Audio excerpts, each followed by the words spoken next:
pledge allegiance to... What's up, y'all? It's Kamikaze MMA coming back for UFC Freedom 250. Weirdest thing that's happened in my lifetime? By a landslide, and I went through a global pandemic. Let's get right into this. Actually, I have to say 3 things before we start this. Weird setup to the card. Why is Kyle Dawkins over Diego Lopez? Why is Rufio over Diego Lopez? Why is Josh Hockett over Diego Lopez? Weird setup. Why is Amin Zahabi above Diego Lopez? Weird setup to the card. Second thing, no one likes that you-know-who is going to be there. And third thing is, it's slightly disrespectful to the White House, I'm just going to be honest, but I'm pretty excited to see it. I am pretty excited to see it. This is probably the coolest thing the UFC has done on. Maybe the Spear's a little bit cooler, but that's probably only cool if you're there. It wasn't as cool on TV. This will probably be cool on TV with the White House in the background. At least, hopefully, we could see the White House. Hopefully, it's like a tent setup, and you could see the White House, you could see the lawn. Maybe you could see the reflecting pool if that's like kind of where it's near. I think... No, it's not. It's not near that. I don't know what I'm talking about. Never mind. You won't be able to see the reflecting pool. That was stupid. But hopefully you can see the White House in it. Anyways, this is going to be an actual, probably a longer video because I can break down all of these fights and it's not 2 people from buttfuck nowhere that no one's ever heard of. All these people I've seen fight. All these people I'm pretty well versed in besides pretty much Kyle Dawkins. Honestly, I've seen Kyle Dawkins fight, and I actually might pick him to win, I'm not even going to lie. But I'm not as well versed in him. I'm going to have to refresh myself on his wins and performances and everything like that. Starting off, Diego Lopez versus Steve Garcia. I think we might see Diego Lopez's chin crack in this fight. Steve Garcia is really good, dude. He is really good. He only got KO'd by, who was it? Oh, Haizar Mahashate. Okay, well that's not a good look. I thought it was like someone good that KO'd him. Really? That's bizarre. Okay. Anyways, Steve Garcia is really good. Diego Lopez got KO'd on the regional scene. Let's be real. He is 34, Steve Garcia I'm talking about. Diego Lopez is 31. Steve Garcia can't be 6 foot. I just don't believe that. Every time I see Steve Garcia being 6 foot, I'm like, is he? Maybe he's just fighting the tallest featherweights on the planet, but like every fight he looks around the same height as of his opponent, I feel. I mean, I could be wrong, but...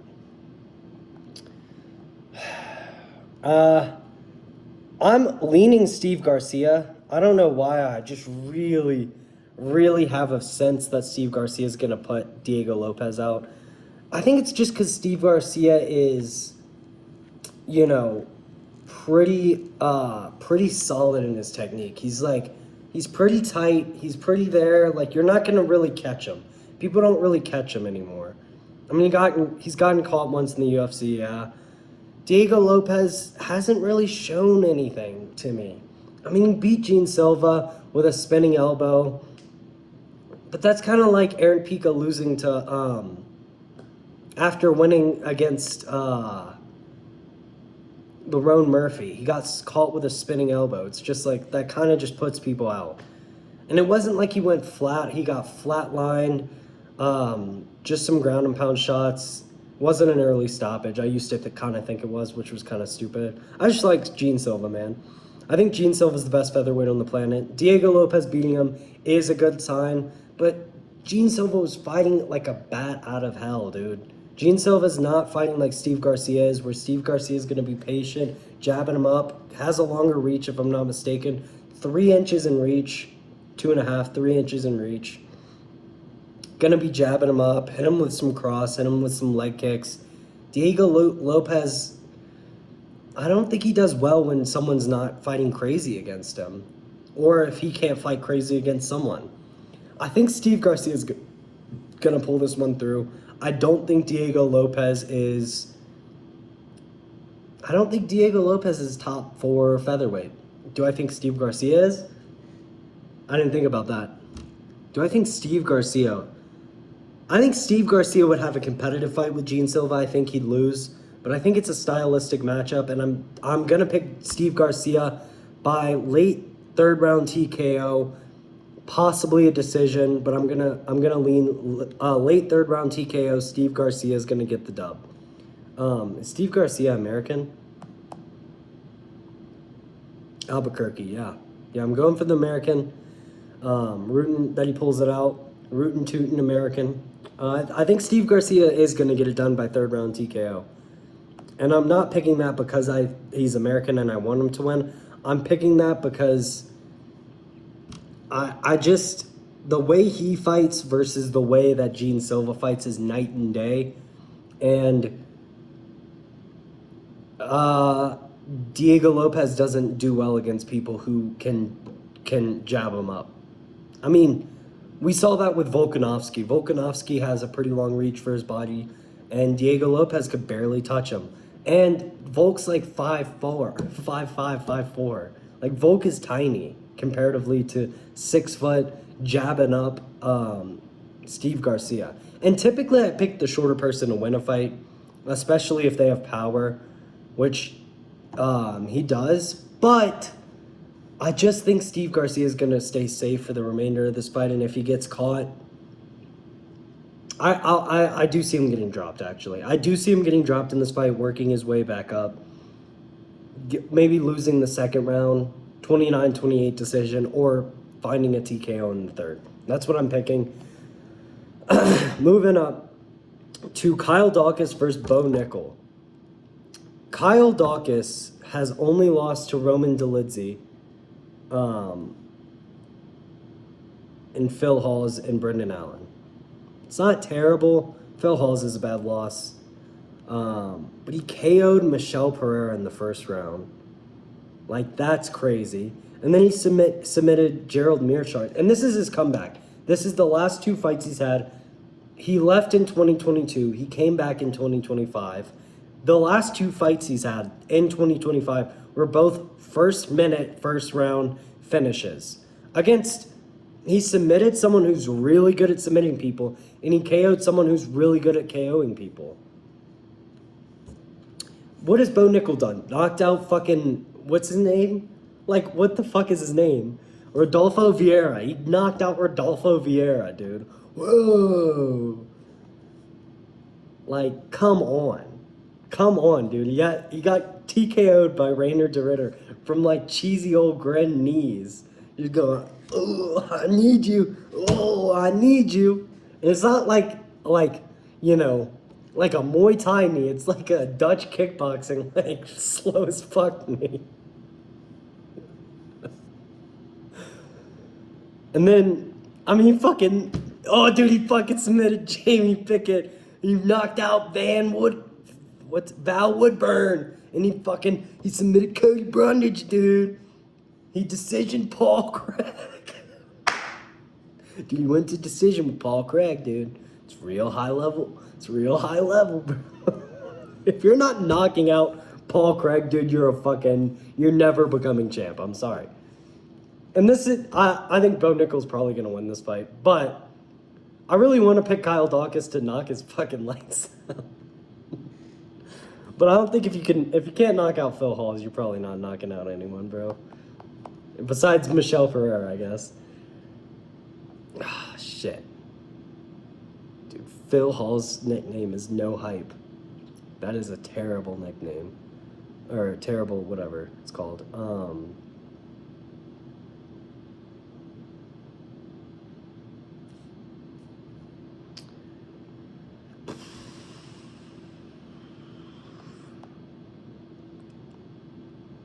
Okay, Phil Hawes beat Nasruddin Imavov by decision 3 months before Kyle Daukaus. Are we going to say that Nasruddin Imavov would not wipe the fucking floor with Bo Nickel? He would have wiped the fucking floor with Bo Nickel. Okay? And I don't rate Nasruddin that high. I don't think he's that good. I thought he lost to Brendan Allen. But I do actually think Brendan Allen's okay. So yeah, dude. I mean, Phil Hawes, low-key's kind of good. Dude, beating Nasruddin Imavov, then beating Kyle Dawkins, then losing to Chris Curtis, then losing to Andrei Petrosky. But that's in grappling. And then he came back to get a KO, and then he just fell down a cliff, you know? But let's be real, okay?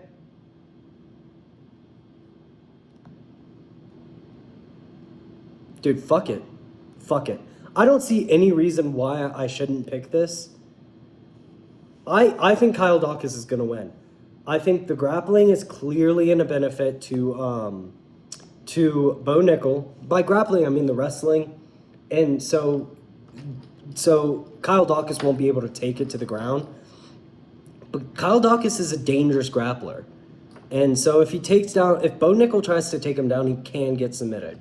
Bo Nickel can get submitted on the ground, or at least Kyle Dawkins can do busy work, get back up to his feet, and I think he's going to win the striking exchanges. I probably should have rewatched his fight back with Michel Pereira, because I don't exactly remember, I don't really remember that fight. I don't really remember that very, very much. I don't remember how fast it was. Hold on. Just skip over. If you don't want to watch this, I'm going to watch how fast he was in the Michel Pereira fight. Okay. Oh yeah, that's fast. Yeah, he's fast. He's knocking Bo Nickel the fuck out. Yeah, yeah. That's what I'm talking about, dude. This is real American fighter versus a fake fuck. Okay. Bo Nickel's getting knocked the fuck out on the fucking White House card. Let's fucking go. Kyle. All right. But I'm picking Kyle Dawkins by, I think the first round, Bo Nickel's just going to shoot on him like 15 times. Going to gas out. Second round comes along and Kyle Dawkins puts him out cold. Moving up. Mauricio Rufy versus Michael Chandler. All right. I don't really have to go over much of this. Rufy's going to knock him out. All right. Rufy's going to knock him out. If it's the first, it's the first. If it's the second, it's the second. If it's the third, it's the third. Michael Chandler is not leaving this fight conscious, okay? It's unfortunate for Michael, but, you know, he signed the contract. He knew what he was getting into, and he was getting into some CT, some concussions, all right? Rufy is the second or third fastest lightweight on the planet. Really good style, especially for beating a grappler, more of a grappler style. Especially for beating like a grappler who has no jiu-jitsu, which Michael Chandler is that. Michael Chandler doesn't really have any jiu-jitsu. He just can get a takedown and then people get right back up. All right? Rufy has a perfect style for that. If you have some submissions, Rufy will find some trouble. But Michael Chandler's not going to submit him. There's zero chance of that happening. Michael Chandler could KO him. There's a chance of that happening. It's very slim. Very slim. It's almost impossibly slim. So I'm picking Rufy by first round KO. I think he's going to clip Chandler in the first 30 seconds. And then the rest of the first round is just him finding the finishing sequence. Michael Chandler's on the back foot against the cage, just like freaking out. And then Rufy's going to find either a kick, knee, or right hand is going to finish Michael Chandler within the first round. I think it could go into the second. I think it could go into the third. I think it could even go to decision depending on how Michael Chandler plays it. But I think Rufy will catch him pretty quickly, and Michael Chandler will just be on the back foot. How old is Michael Chandler? 40. He's 40 years old. He's not lightweight. He's gonna get knocked out in this fight. I'm pretty confident about that. I'm picking first round KO. Yeah, the only chance Michael Chandler has is if Rufy just can't get up from a takedown of his, which I don't see happening.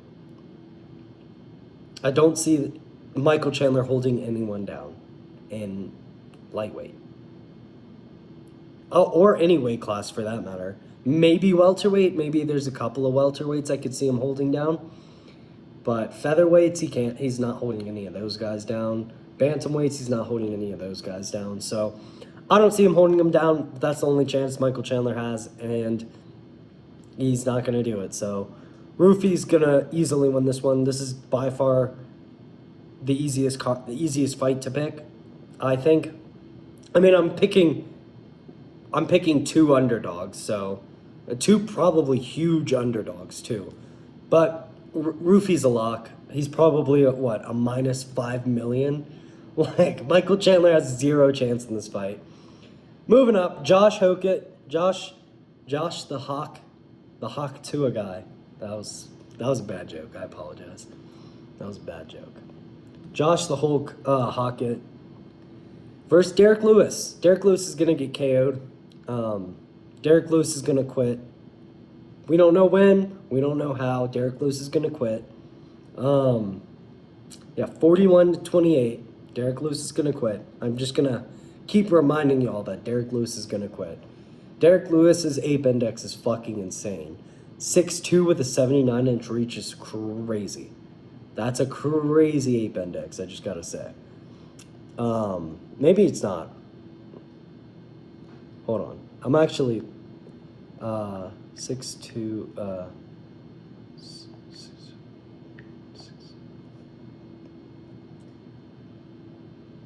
Yeah, I mean, that's 5 more inches than his height. That's pretty crazy. I mean, I'm 5'9" with a 6'1" reach, which I think 6'1" is like 73 inches, 72 inches. So I'm like 69 inches with a 72-inch reach, which is pretty big too, especially for someone who's not over 6 foot. But 5 inches in reach disparity or an ape index is crazy. Josh Hockett's gonna knock him out though. He's gonna get hit with the jab, a measly little jab, and he's not gonna bite down on the mouthpiece like Curtis Blades. He's gonna go, oh shit, this guy came here to fight. I didn't come here to fight. I just came here because Dana asked me to, and then he's gonna go down. And you're just gonna see Derek Lewis get touched by a jab and go,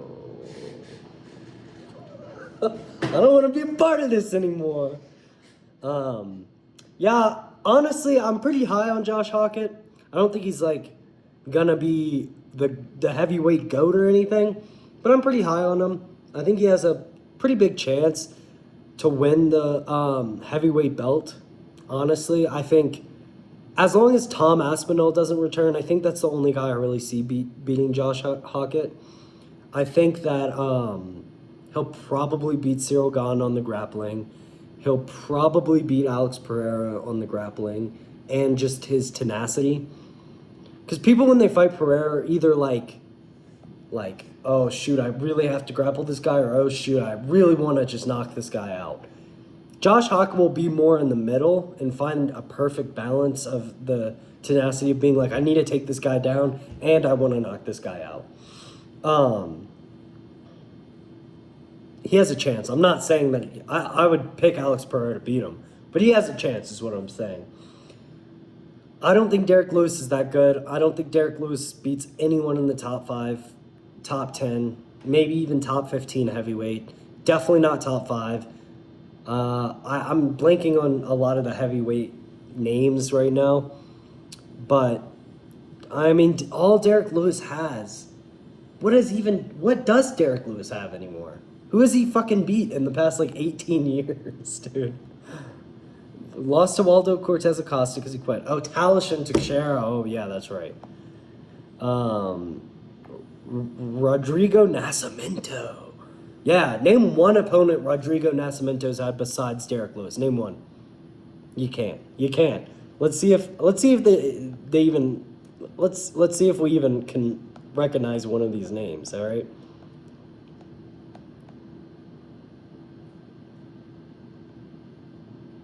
Oh, Romanov. He lost to Alexander Romanov. Oh, he beat Dontel Mays. Whoa! Whoa! Whoa! Oh, he beat Ilir Latifi. Oh, dude, he beat Tanner Bowser. Dude, I've been crapping on the wrong dude. Yeah, bro. Who is Derek Lewis beating? Derek Lewis is not beating anyone of any value in the UFC, okay? He's gonna get knocked the fuck out by Josh Hockett within the first 2 rounds, probably. Possibly the first round, possibly the last round. I think it's gonna be pretty quick first round KO. I think Josh Hockett will just go in there and just start throwing punches like this. He doesn't throw punches like that, but it's just funny to imagine him. Like, you could definitely see Josh Hockett getting in there and just going, hey, put him up, put him up. But yeah, Josh Hockett's going to knock him out in the first round. This is an easy pick. Moving up, Sean O'Malley versus Ayman Zahabi. Dude, the fight we've all been waiting for in bantamweight, dude. No, we didn't want to see Sean versus Corey Sandhagen. No, we didn't want to see Sean versus Umar. No. What we wanted to see was Sean O'Malley versus Ayman Zahabi. That's what we wanted to see. All right, I rewatched Ayman Zahabi's fight with what's his face? Fuck, Cheeto Vera, dude. Yeah, Cheeto Vera. Yeah. Dude, Ayman Zahabi's good. We have to be real about this. He's not beating Sean O'Malley. There's no chance in hell he beats Sean O'Malley. He's good. He could pull off a decision. He could pull off like a sneaky little like, oh, dude, I might get you, dude. He easily beat Cheeto Vera. I remember watching that fight and being like, dude, Cheeto Vera is beating him the fuck up. He easily won that fight. Rewatching it, without knowing that Cheeto Vera wasn't gonna KO him, there's something about Ayman Zahabi's body language. He's like, I don't know what it is. It just looks like he's about to get knocked out. Like, immediately when the fight started, he's like, I'm gonna fight you. It just looks like the dude is about to get knocked out. But he just doesn't. He just doesn't get knocked out. He's pretty chinny, but he doesn't get KO'd. He just gets wobbled pretty easily. I think Sean will probably knock him out after I went over all that. I think Sean's going to find like a head kick KO. Or something crazy like that. Like, Sean mostly gets his KOs from his boxing, but I have a weird feeling that in this fight, we're going to see Sean throw a lot of kicks for some reason. Ayman Zahabi doesn't really throw great kicks, and he kind of stays in his Philly shell at boxing range. And so I think it would be a great game plan just to kick his body as fucking hard as you can. Break that arm, he's orthodox, right? Break that left arm, right arm, break both of them if you want. And then go up high once you see him start to get like here with this Philly shell. Go up high, and then I think he's going to get caught by a nasty head kick, flatline KO. And we're going to be talking about, dude, is Sean O'Malley going to beat Petr Yan again, bro? Even though he didn't beat Petr Yan. If Sean O'Malley, let's talk about this. If Sean O'Malley isn't fighting Cheeto Vera or he doesn't get a KO, he has the most lackluster fights we've ever seen. The Song Yadong fight was close. That fight could have gone either way. I think that Sean did win it. That fight could have gone either way. The Petr Yan fight was Petr Yan's. I think Petr Yan clearly won that fight. I've rewatched that fight like 2 times. I think Petr Yan clearly won that fight. Same amount of damage on the feet, and then Yan was getting takedowns as well. Don't understand how they scored that to Sean. I don't think Sean understands how they scored that to him either. Sean either knocks people out or he has like a very close, like you're not sure if he's winning the fight performance, you know? You might be like somewhat sure. Like the Song Yadong fight, you were pretty confident he was winning, but you're like, dude, this is close. This could go either way. Like if Song Yadong won that fight, I wouldn't have said any. I would have not said that it was a robbery. I would have been like, yeah, I don't think Sean did enough. I think he won, but I don't think he did enough to clearly get the victory. But I think he's gonna win against Ayman Zahabi. I think Zahabi might pull something under. Dude, he just kind of pulls the table up, the chair from under you. Dude, fuck, what am I trying to say? He pulls the chair out under you, bro. You know what I'm trying to say. All right. Sean O'Malley is probably going to knock him out. I think it's going to be a head kick KO. I think Ayman Zahabi's boxing is highly underrated for this fight. And I think Sean O'Malley is going to have to kick sort of on the back foot. Or he could just find a counterpunch. Because Ayman kind of does, he kind of goes, so I could see a counterpunch KO. But yeah, I'm picking Sean O'Malley by a second round TKO with a head kick. Maybe a flatline KO, but I think it'll probably just rock Ayman, and then they'll give him an early stoppage. You know how they like to give Sean early stoppages. Aljo. I'm talking about the Aljo fight. That fight was an early stoppage, and I'm never going to get over it. I think Aljo would have won that fight 100 times out of 100, and I think that was the only time that Sean could win is with an early stoppage. So, yeah, I think Aljo would have came back to win that fight, but you know what? It's whatever. It's in the past. So, we just move on, I guess. Pereira versus Gane. Alex Pereira versus Ciryl Gane. All right? Ciryl Gane has no chance in this fight. When have we ever seen Ciryl Gane knock someone out early? Never. We've never seen it. We've never seen a first-round knockout from him, have we? Second versus Sergey Spivak. Third for Tai Tuivasa.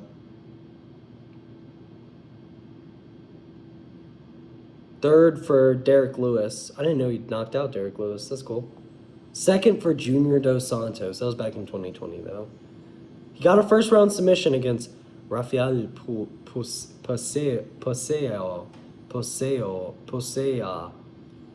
It's a weird last name. And then he submitted Dontel Mays. Okay? Ciryl Gane is not a KO puncher. And I think the only way you can knock out Pereira, or you can win against Pereira, is with a knockout. We haven't seen anyone else beat him besides maybe Jan Blachowicz. I thought that was a 50-50 fight. That was kind of like the Song Yadong fight. Song Yadong and Sean O'Malley, where I'm like, I'm pretty sure Alex won, but if they don't give it to Alex, I'm not too upset with that decision. It was very close. Very close. But I think Alex did win it, but it was very close. I wouldn't be upset if they would have given that to Jan Blachowicz. Ciryl Gane, what is he going to do? Jab on the back foot? He's going to get KO'd. Alex Pereira will find the chin in 5 rounds. I don't think Ciryl Gane will find a KO blow in 5 rounds. He's probably going to beat up Alex Pereira for a round or 2. Unless Alex Pereira just knocks him out instantly. There's only 2 ways I see this fight going, and both of them are with Alex Pereira winning.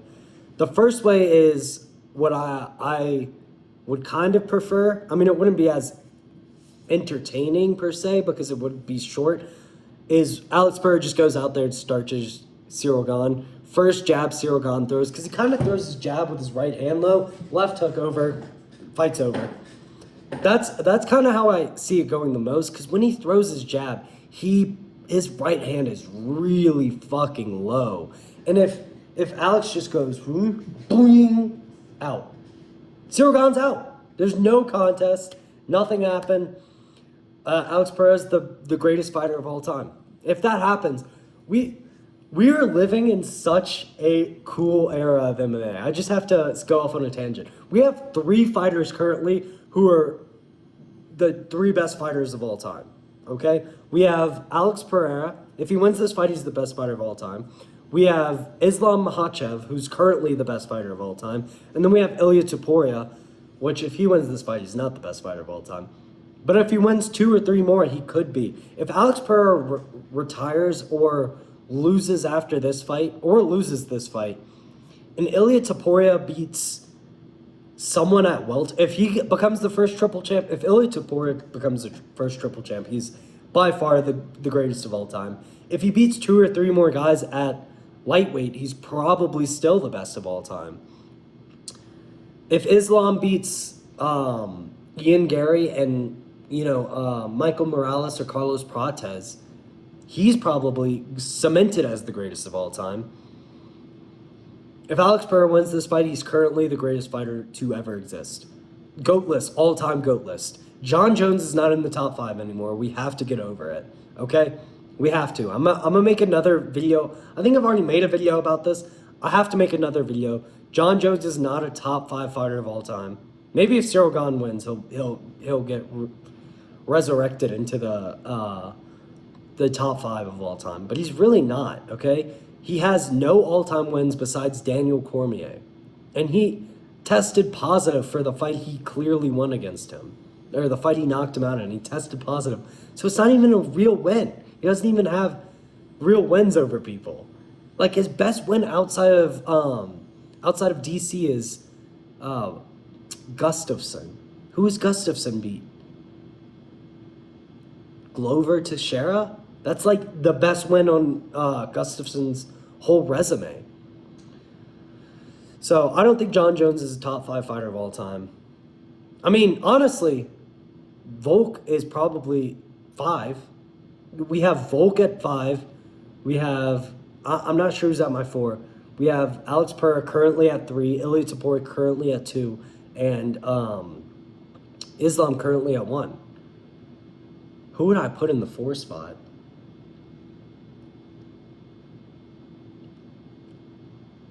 Maybe Merab? No, because Merab's not champ anymore, so he can't do that. I'll put Merab at 5 and put Volk at 4. Yeah. I know people are gonna hate that take, but that's okay. Alex Pereira, if he wins, he's the greatest fighter to ever exist. All time. GOAT. First ever triple champ. Beat the fastest heavyweight striker we've ever seen. Yeah, so let me get back to what I was saying. So there's two ways I see this fight going. Both of them are Alex winning. I mean, I could possibly see Cyril jabbing him up for 5 rounds or for 4 rounds and then finding a right hand on the chin and Alex just goes out. I could see that. I don't think it's going to happen. I think the other way this fight goes, which is probably how it's going to go actually, is Cyril Gane's going to win the first 2 rounds. On the back foot, just jabbing, jab, hook, cross, body kick, jab, cross, body kick, just that for 2 rounds. And then you see Alex kind of switch on, ching, ching, and then Cyril goes out. I think Cyril's not leaving this octagon conscious. And I don't think that's a crazy take. I forgot Magomed Ankalaev beat Alex Pereira. But I really kind of thought that fight was a robbery. Not a robbery. I thought that fight was tit for tat. It was pretty close. Yeah, I mean... Yeah, you had a couple of more significant strikes, but who hits harder, bro?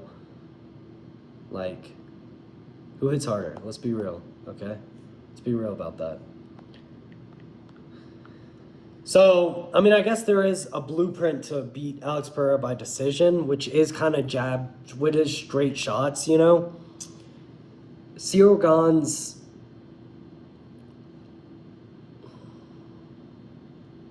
I just haven't seen him beat anyone of the caliber of Alex Pereira.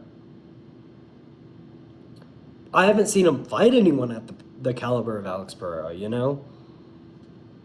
Alex Pereira has power in his hands. Gane doesn't. That's kind of what this fight is made of.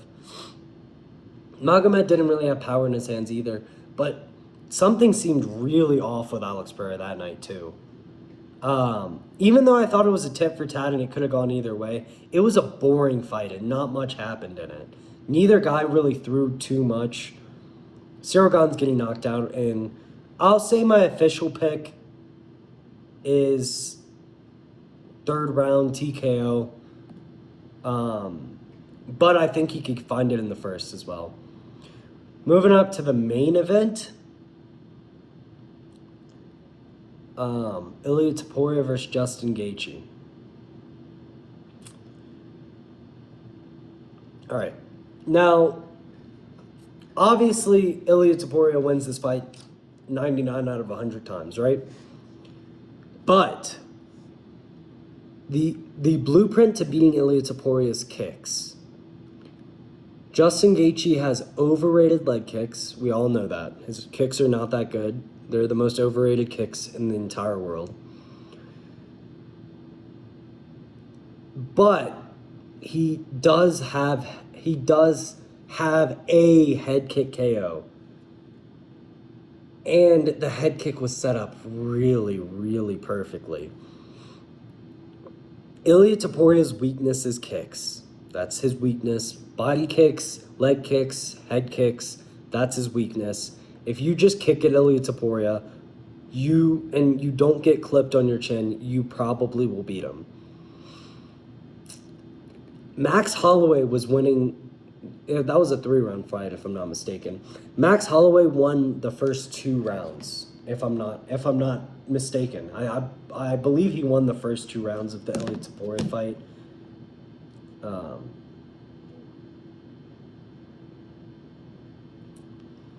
And it's because he was kicking at range, slightly boxing with Topuria, but not really. And the thing that I think Justin has going for him as well is that Justin's kind of, it was round 3. Max Holloway was winning that fight. Max Holloway and Volk are more offensively defensive, if that makes sense. Like, they both fight in a way that's, I'm going to hit you so you don't hit me. Gaethje's more of, I'm going to just cover up and you're not going to be able to hit me. That's why, besides the Max Holloway KO, which was both of them swinging like, madmen, just in the middle of the octagon, just swinging, and both of them were open, which he's not going to do against Topuria. Reason he did it against Max is because Max doesn't really KO people like that. Typically, he doesn't KO people like that. I think at lightweight, it's a different story. But at featherweight, it wasn't really KOing people like that, okay?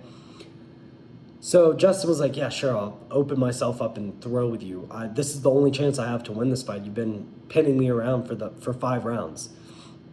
Gaethje's usually really reserved, and I think this is his strategy, which Ilia Topuria says their team goes over their strategy to make a strategy for themselves.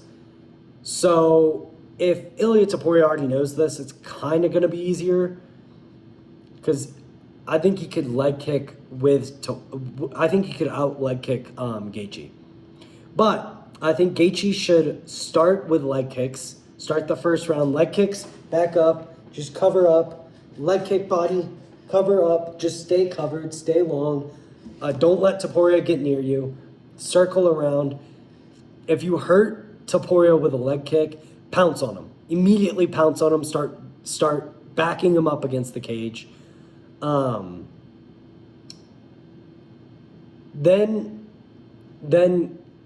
he might find the head kick and put out Ilia Topuria. But the way this fight probably goes is Justin Gaethje throws some leg kicks. Leg kicks don't really do anything. He kind of abandons them and starts trying to outbox Topuria and gets knocked out in the first round. That is most likely what will happen. But if he plays the long road and he just, Josh Emmett didn't get finished by Topuria. And it's not because Josh Emmett has a crazy chin. It's because Josh Emmett and Justin Gaethje fight very similarly. And they're very compact there. They're like, stay very compact. Like, don't let people hit them, They're just staying up. You're not hitting them. And that goes completely against Topuria wants you to try to hit him. Topuria wants you to think you're winning the fight. If you start to go back, look at any of his fights. When people don't think that they're winning against Topuria, he usually doesn't finish them. He usually does not finish them. It's usually a hard-fought decision. Topuria gets the nod in most of them, but it is a hard-fought decision. And so Justin Gaethje has to go in there thinking, like, this guy probably is going to win. And I have to be on everything to not let this guy win. He can't. It's like almost like counterintuitive. I think Ilia Topuria is one of the only fighters you have to go in there and be like, I'm going to try not to lose this fight, versus going in there and saying, I'm trying to win this fight. 99% of the time, if you go into a fight saying, I'm going to try not to lose this, you'll end up losing. I think against Topuria, it's kind of the opposite. I think his style is so built on people, he's usually the smaller fighter, especially at lightweight. He's usually the smaller fighter. He's kind of goofy. He's kind of like a goofy guy. So people are just like, I'm going to fucking knock this dude out. What the fuck is this little dude talking about? Volk was like, I'm going to humble this guy. Who does he think he is? I'm going to humble him. That's not how Volk sounds at all. This guy, he thinks he's a goat. I'm going to humble him. I'm going to humble that guy. Sorry, Australian's kind of hard for me to do. I would just end up doing a British accent if I really tried to do Volk. So, yeah, Max Holloway's like, yeah, dude, you're not going to be able to KO me. Gaethje's coming off of a KO loss. He beat Rafael Fiziev again. Doesn't deserve a title shot. Beating Paddy Pimblett doesn't really deserve a title shot either. This is the fight we have. If Gaethje survives the first round, the odds dramatically improve for him. Well, clearly, because if he gets knocked out, he clearly can't win the fucking fight. Yo, if he doesn't get knocked out in the first, he might win. He might win this fight. So yeah, Topuria's 99% has a 99% chance of winning this fight. But I think Gaethje is a harder matchup for him than Charles. I think Gaethje, I wasn't saying that. I said Charles had zero chance to beat Ilia Topuria. I said that before the fight. I said the only way Charles beats Ilia is with a fluke KO. I don't think this is the same as a fluke KO. I think that Justin's style matches better against Ilia Topuria than Charles' style does against Ilia Topuria. I think Dustin Poirier would have had a pretty good chance against Ilia comparatively to Charles. I think Islam would have had a hard time beating Ilia. Really hard time. I think that he probably would have gotten KO'd by Ilia. I think that all these guys probably won't get KO'd by Ilia. But I think that Justin Gaethje's style, along with the kicks he's recently added into his game, gives him a chance. Now, I really, really, really, really want to pick Justin Gaethje and be like, dude, I'm just so big brained. I picked this. Even if I did do that and Justin Gaethje won, I would not feel like it was. I would feel like it was kind of lucky that I picked Gaethje and got that. I would not feel like it was me breaking down. But if I break down, say Ilia Topuria will probably win, Justin Gaethje ends up winning, and I said he had a chance, I'd feel smarter about that. Which kind of doesn't make sense, but it does. All right, just trust. So yeah, we're picking Ilia Topuria by first round KO. I think Justin Gaethje has the best chance of anyone currently at lightweight to beat Ilia Topuria. You guys think Arman?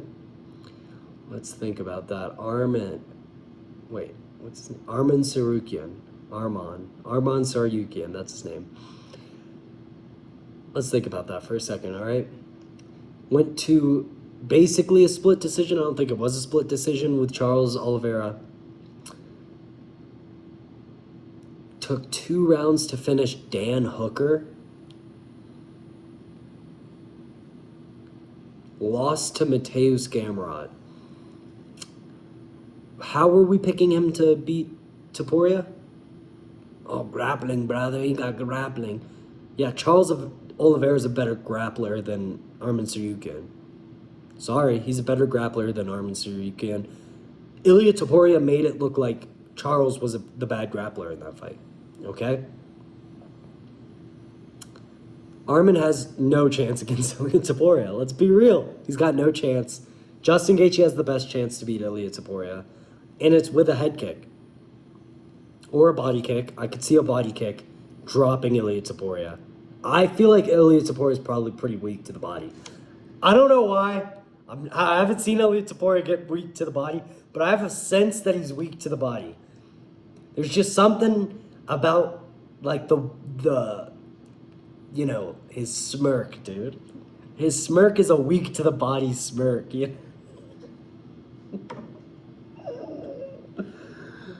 He's just weak to the body, dude. You can just tell it when he goes.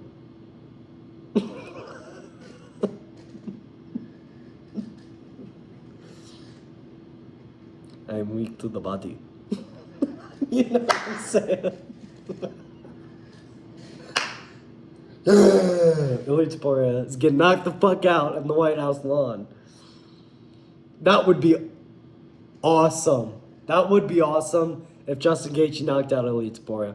Now, I know there's some controversy going around with Justin Gaethje, and I don't support that shit.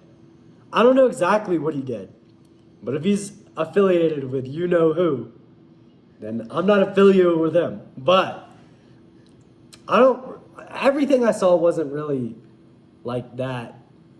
Like, it was just kind of like, I don't know. I don't even know what exactly he said that got this response from people. Anyways, I'm picking Ilia Topuria, but it would be electric if Justin Gaethje pulled it out. It would kind of be sad because the second best, he would no longer be in the top 5 of greatest fighters of all time. And after beating 3 GOATs in a row by knockout, first, second, and third round knockout, all 3 of them. Beating 3 GOATs in that order and then losing to Justin Gaethje is kind of crazy. But it would be electric. You know, American on the White House lawn, winning the belt. You know, Netanyahu puts the belt on. Dude, if Netanyahu puts the belt on Justin Gaethje, we are going to have a huge issue. We're going to have a huge issue. I'm not saying I'm going to do anything, but we're going to have a huge issue, dude. Could you fucking imagine? He wins the belt, and he throws the American flag away. He grabs the Israel flag and goes, yeah, yeah. Then Netanyahu puts the belt on him. That would be funny. That's not what's going to happen, though. Listen, brother. No. I hope he wins. And I hope he calls out Netanyahu, bro. That shit would be... I mean, you know who. I didn't say his name. You know who. I hope he calls him out. Yo, pick on someone your own size. As he just beat a midget. Anyways, this is my breakdowns for UFC Freedom 250. Ilia Topuria is probably going to win. I think I just wanted to, you know, give me some hope.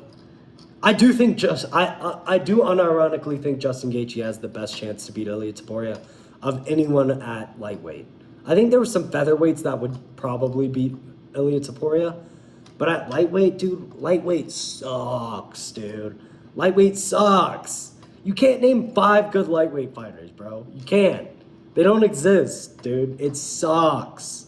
Dude, Paddy Pimblett almost got a title shot. That's how bad lightweight is, bro. Patty fucking Pimlet. Scousers don't get knocked out. Almost got a title shot. Dude, Islam got a title shot of beating Bobby Green, dude. Bobby Green is a great fighter at lightweight. I'm not a Bobby Green hater. I actually think Bobby Green's one of the best fighters on the roster. He's a little chinny. But he's one of the best fighters on the roster with speed, technique, precision, accuracy, head movement. He's great. But, dude, he's one of the best fighters at lightweight. Lightweight is not good, dude. Let's be real. Let's be real, dude. Like, who? Max Holloway and Charles Oliveira and Ilia Topuria are the only 3 good fighters at lightweight, really. Realistically. Like, they're the only 3 that are championship level. I think Justin Gaethje might beat Ilia Topuria, though. I think he loses to almost everyone else at lightweight inside of the top 5. I think that this just might be a nightmare matchup for Ilia Topuria. But time will tell all, so let's see this Saturday. I'm excited, though. I'm hyped. I'm kind of stoked to see the White House in the background. Eating some popcorn, bro. You know what I'm saying? Watching some questionable political figures in the stands. It's gonna be fun, dude. Yeah, it's gonna be fun. It's so bizarre. We live in such a weird time. This is the weirdest thing that's ever happened in my existence. Maybe it's just because I'm a bigger fan of the UFC. Maybe it's not as weird for, other people. Like, oh, yeah, the UFC's at the White House. Maybe, dude, that's probably weirder for other people that aren't into the UFC. Like, if someone was telling me they're hosting, a basketball or football game at the White House, I'd be like, what? Why are they doing that? It's kind of weirder that it's the UFC, actually. Bizarre. We live in a bizarro world. The world the world's weird, dude. We live in a strange world, okay? But yeah, those are my picks. We'll go through them one last time, so you can hate on me when I get all my underdog picks wrong. Steve Garcia, 3rd round TKO. Woo, yeah. Steve Garcia is about to put Diego's lights out. Yeah, Kyle Dock is about to do the same to Bo Nickel. Real American.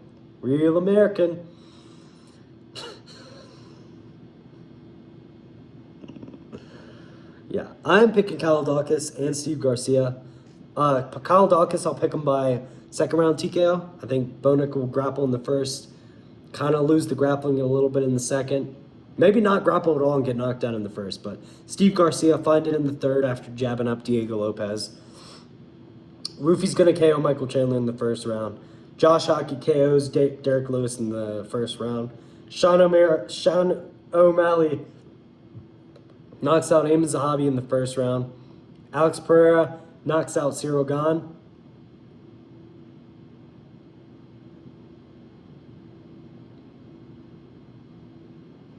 In the 3rd round. And Ilia Topuria knocks out Justin Gaethje in the 1st. Those are my picks.